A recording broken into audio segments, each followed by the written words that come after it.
بسم اللہ الرحمن الرحیم۔ ایک بار کسی سائل نے حضرت جنید بغدادی رحمۃ اللہ علیہ سے سوال کیا تو آپ کے دل میں خیال آیا کہ یہ شخص مزدوری کر سکتا ہے تو اس کا سوال کرنا جائز نہیں۔ اسی رات آپ نے خواب میں دیکھا کہ کپڑے سے ڈھکا ہوا ایک برتن آپ کے سامنے پڑا ہے اور آپ کو حکم دیا گیا کہ کھاؤ۔ جب آپ نے کپڑا ہٹایا تو دیکھا کہ وہی سائل اس برتن میں مردہ حالت میں پڑا تھا۔ آپ نے عرض کیا کہ میں مردار خور نہیں ہوں، تو حکم ہوا کہ پھر دن میں اس کو کیوں کھایا تھا؟ آپ کے دل میں خیال آیا کہ دن میں اس شخص کے متعلق غیبت کی تھی، یہ اسی کی سزا ہے، تو آپ نے توبہ کی۔ ایک بار ایک چور آپ کا کرتا چرا کر لے گیا۔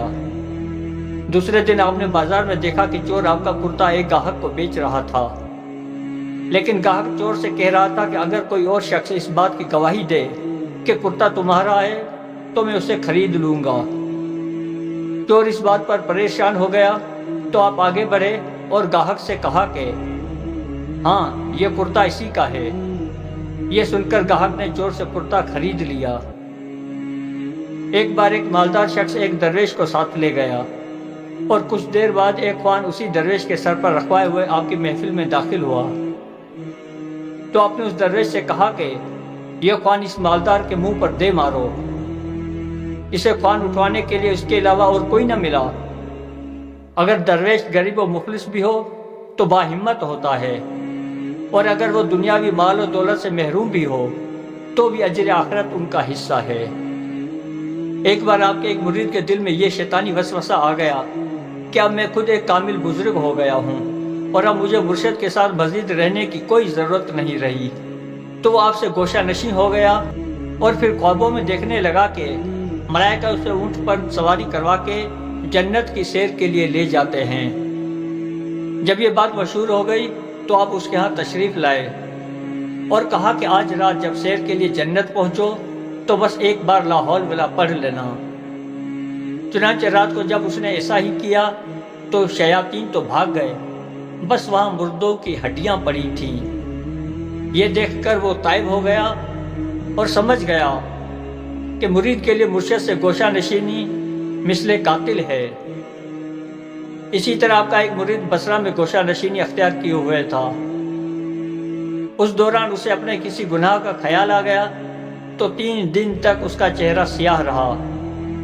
پھر جب 3 دن کے بعد اس کے چہرے کی سیاہی ختم ہو گئی تو اس کے پاس حضرت جنید بغدادی کا خط پہنچ گیا، جس میں لکھا تھا کہ بارگاہ خداوندی میں مؤدبانہ قدم رکھنا چاہیے، کیونکہ تیرے چہرے کی سیاہی دھونے میں 3 دن تک مجھے دھوبی کا کام کرنا پڑا ہے۔ ایک مالدار شخص نے 500 دینار آپ کی خدمت میں پیش کیے تو آپ نے اس سے پوچھا کہ کیا تمہارے پاس مزید بھی ہیں؟ تو اس نے کہا کہ جی ہاں۔ آپ نے پوچھا کیا تمہیں مزید کی بھی طلب ہے؟ تو اس نے جواب دیا کہ جی ہاں۔ تو آپ نے وہ دینار اسے واپس لوٹا کر دیتے ہوئے کہا کہ اپنے 500 دینار واپس لے جاؤ، تمہیں مجھ سے زیادہ ان کی حاجت ہے، کیونکہ میرے پاس کچھ نہیں ہے لیکن مجھے ان کی حاجت نہیں ہے۔ تمہارے پاس ان کے علاوہ بھی موجود ہیں لیکن پھر بھی تو مزید کا محتاج ہے۔ ایک بار شیطان ایک بوڑھے شخص کے روپ میں ایک مسجد کے دروازے پر آپ سے ملا۔ آپ نے پوچھا آدم کو سجدہ نہ کرنے کا کیا سبب تھا؟ تو شیطان نے مکاری سے جواب دیا کہ غیر اللہ کو سجدہ کرنا کب روا ہے؟ آپ اس کے جواب پر حیران رہ گئے۔ اتنے میں غیبی آواز آئی کہ اس سے کہو کہ تو کاذب ہے، کیونکہ بندے کو مالک کے حکم سے انحراف کی اجازت نہیں۔ شیطان اس الہام کو بھاگ کر وہاں سے فوراً غائب ہو گیا۔ ایک مرتبہ آپ کی آنکھیں خراب ہو گئیں تو ایک آتش پرست طبیب نے آنکھوں پر پانی نہ لگانے کا مشورہ دیا، لیکن آپ نے وضو کر کے عشاء کی نماز پڑھی اور سو گئے۔ صبح جب آپ بیدار ہوئے تو آپ کی آنکھیں بالکل ٹھیک ہو چکی تھیں۔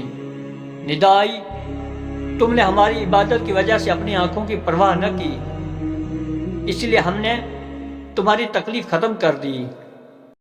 صبح جب آپ نے طبیب کے پوچھنے پر پورا واقعہ بتایا تو وہ بولا کہ مریض آپ نہیں میں تھا، اور اسی وقت اسلام قبول کر لیا۔ ایک بار آپ نے حالت درد میں سورہ فاتحہ پڑھ کر اپنے پاؤں پر دم کر لی تو ندا آئی، تمہیں نادم ہونا چاہیے کہ اپنے نفس کی خاطر ہمارے کلام کو استعمال کرتا ہے۔ ایک بار کسی نے آپ کے مرشد حضرت سری سکتی رحمۃ اللہ علیہ، جو آپ کے ماموں بھی تھے، سے سوال کیا کہ کیا کبھی مرید کا درجہ اس کے مرشد سے بھی بلند ہو جاتا ہے؟ تو آپ نے فرمایا بے شک، جس طرح جنید میرا مرید ہے لیکن مراتب میں مجھ سے زیادہ ہے۔